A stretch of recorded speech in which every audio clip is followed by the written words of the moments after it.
जय हिंद भाई लोग। आज की इस वीडियो में हम देखेंगे एंट्रोपी और एंथैल्पी क्या होता है।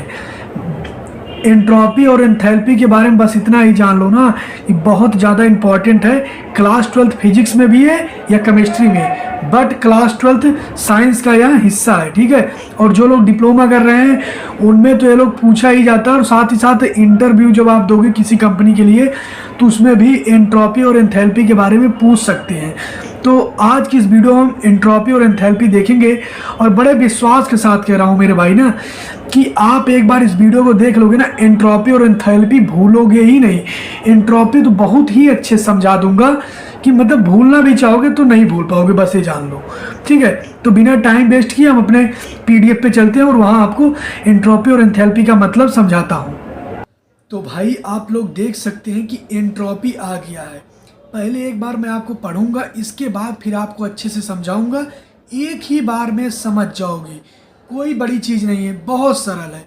तो लिखा है एंट्रोपी, लिखा है ऊष्मीय ऊर्जा का वह भाग जिसको यांत्रिक ऊर्जा में परिवर्तित नहीं किया जा सकता है या परिवर्तित नहीं होता है, वह एंट्रोपी कहलाता है। यानी कह रहा ऊष्मीय ऊर्जा का वह भाग जो यांत्रिक ऊर्जा में परिवर्तित नहीं होता है उसे एंट्रोपी कहते हैं। एंट्रोपी किसी निकाय की अवस्था अव्यवस्था की माप होती है और हम इसे यश से व्यक्त करते हैं। ये है ना।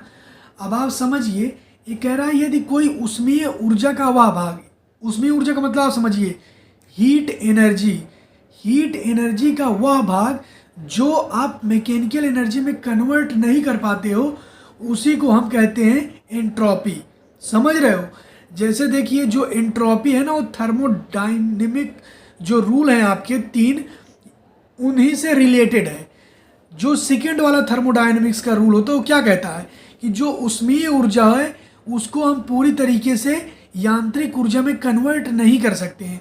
यानी कि हीट एनर्जी को पूरी तरीके से मैकेनिकल एनर्जी में कन्वर्ट नहीं कर सकते हैं। तो जब हम पूरी तरीके से कन्वर्ट नहीं कर सकते हैं तो इसका मतलब है कि उसका कुछ अंश या कुछ भाग जरूर बचा रहता है। तो वही जो भाग हम ऊष्मीय ऊर्जा को यांत्रिक ऊर्जा में कन्वर्ट नहीं कर पाते हैं, जो थोड़ी सी ऊर्जा बचती है, उसी ऊर्जा को हम एंट्रोपी कहते हैं। तो आप समझ गए होंगे। आप याद कैसे करेंगे कि थर्मोडायनेमिक्स का सेकेंड रूल क्या कहता है कि हीट एनर्जी को पूरी तरीके से मैकेनिकल एनर्जी में कन्वर्ट नहीं किया जा सकता है, वो जो बचता है उसी को एंट्रोपी कहते हैं। जैसे मान लीजिए मेरे रूम में फैन लगा, आप जिस रूम में हो उस रूम में फैन लगा है, लाइट आई, लाइट के बाद आपने बटन ऑन कर दिया, हीट एनर्जी गया फैन के पास, हीट एनर्जी से वो चला दिया और आपका फैन क्या है, ये हीट नहीं, ये इलेक्ट्रिकल एनर्जी है। इलेक्ट्रिकल एनर्जी से आपका फैन चला दिया, तो यहाँ पे क्या हुआ, आपकी इलेक्ट्रिकल एनर्जी का 100% यूज हो गया। लेकिन जब आप हीट के साथ ऐसा करते हो, जैसे हीट एनर्जी का उपयोग ज़्यादातर बॉयलर वगैरह में किया जाता है, तो वहाँ पे जब आप करोगे तो उसका मतलब हम पूरी तरीके से यूज नहीं कर सकते हैं। तो वहाँ पे हम जब नहीं कर सकते हैं तो उसी को हम लोग कहते हैं एंट्रोपी। तो एंट्रोपी आप समझ गए होंगे, बहुत सिंपल। ऊष्मीय ऊर्जा यानी कि हीट एनर्जी का वह भाग जो हम मैकेनिकल एनर्जी में कन्वर्ट नहीं कर पाते हैं उसे ही एंट्रोपी कहते हैं। और वैसे भी मैं बता रहा हूँ सेकेंड रूल उसी पे आधारित है। अब देख ही लीजिए, कई बार लोग आपसे पूछ लेते हैं एंट्रोपिक सीधा सीधा मतलब अव्यवस्था की माप होती है, इसे यश से व्यक्त करते हैं। अब देखिए जान लीजिए कि एंट्रोपी सबसे ज़्यादा किस में होगा, सबसे कम किस में होगा या मीडियम किस में होगा। तो आप जानते हैं ठोस, द्रव, गैस, 3 टाइप के जो पदार्थ होते हैं वह होते हैं। अब देखिए जो सॉलिड होगा, जो ठोस होगा ना, उसमें एंट्रोपी सबसे कम होगा। जो लिक्विड होगा उसमें उसमें फिर थोड़ा सा ज़्यादा होगा। लेकिन जो गैस होगा ना उसमें सबसे ज़्यादा होगा। क्यों ज़्यादा होगा वो भी मैं बता रहा हूँ। मैंने आपको क्या कहा, जो सॉलिड है उसमें अव्यवस्था जो होता है सबसे कम होता है, लिक्विड में उससे ज़्यादा होता है, और गैस में सबसे ज़्यादा होता है। क्यों होता है, जैसे आप देखते हो कि जो सॉलिड होता है ना उसके जो पार्टिकल होते हैं वो थोड़ा नियमित दूरी पर रहते हैं। तो नियमित दूरी पे है तो इसका मतलब जो अव्यवस्था है वो थोड़ा थोड़ा है, ठीक है, इसलिए वहाँ पे हो गया कम। लिक्विड में उससे थोड़ा थोड़ा ज़्यादा होते हैं, इसलिए वहाँ पे थोड़ा अव्यवस्था ज़्यादा है।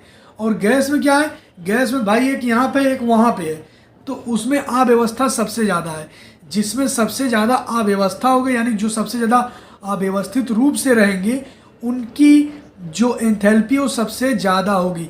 तो गैस में अणु दूर दूर होते हैं तो उसमें जाहिर सी बात है एंथैल्पी ज़्यादा होगी, और जिसमें अणु नज़दीक नज़दीक होते हैं उसमें एंथैल्पी कम होती है, उसकी एंथैल्पी सबसे कम होगी।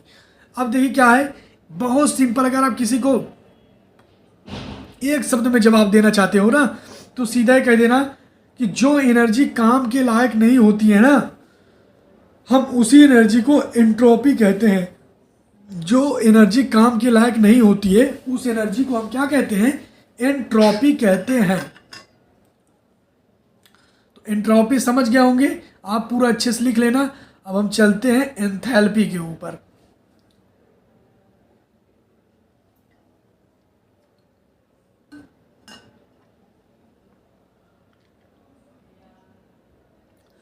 जब आप किसी कंपनी का इंटरव्यू देंगे ना तो काफ़ी ज़्यादा चांस रहता है कि आपसे ये चीज़ पूछा जाए कि एंट्रोपी क्या होता है, क्योंकि एंट्रोपी का यूज़ होता है इंडस्ट्री में। और दूसरी चीज़, डिप्लोमा सेमेस्टर एग्ज़ाम में भी काफ़ी ज़्यादा पूछा जाता है, और यह 12th फिजिक्स में भी एक काफ़ी इंपॉर्टेंट चीज़ है, ऐसा वैसा नहीं है। अब देखिए एंथैल्पी क्या है, तो देखिए सबसे पहले एंथैल्पी को हम लोग एच से व्यक्त करते हैं। एच बराबर होता है U plus P into V. U क्या है, एनर्जी है। एनर्जी कैसी है, इंटरनल एनर्जी है। और पी क्या है, प्रेशर है। वी क्या है, वॉल्यूम है। अब देख लीजिए क्या होता है, एक बार मैं आपको थोड़ा उसका डिफिनीशन पढ़ दे रहा हूँ। एंथैल्पी ऊष्मा का एक रूप होता है। जो एंथैल्पी होता है वह ऊष्मा का एक रूप होता है। और यहाँ पे एक शब्द मैं नहीं लिखा हूँ, उसे आप लिख दीजिएगा। एंथैल्पी ऊष्मा का एक रूप होता है। इसके बाद फिर आप लिखिएगा, एंथैल्पी स्थिर दाब पर किसी निकाय की आंतरिक ऊर्जा U एवं दाब व आयतन के गुणनफल के योग के बराबर होता है। एंथैल्पी एक प्रकार की, एंथैल्पी ऊष्मा का एक रूप है। जो एंथैल्पी है वह किसका है, ऊष्मा का एक रूप है। लेकिन उसके बाद फिर आप लिखेंगे कि जो एंथैल्पी स्थिर दाब पर किसी निकाय की आंतरिक ऊर्जा U एवं दाब व आयतन के गुणनफल के योगफल के बराबर होता है। तो ये हो गया आपका एंथैल्पी। ठीक है, तो एंथैल्पी और एंट्रोपी आप समझ गए होंगे। आप सिंपल से याद कर सकते हो, H equal to U plus P B. U हो गया इंटरनल एनर्जी, पी बी हो गया प्रेशर एंड वॉल्यूम। तो स्थिर दाब पर जो H equal to P U plus P B होता है। तो आप मतलब मुझे बहुत आसानी के साथ मैं कह सकता हूँ कि आपको एंट्रोपी और एंथैल्पी समझ में आ गए होंगे। एंट्रोपी जो एनर्जी काम में नहीं ले आई जा सकती है उसे ही कहते हैं एंट्रोपी। तो ठीक भाई, मिलते हैं किसी नेक्स्ट वीडियो में, तब तक के लिए जय हिंद वंदे मातरम। बाकी अपना कोई विचार देना हो तो दे देना, कमेंट कर दोगे तो मुझे ज़्यादा अच्छा लगता है। बाकी भैया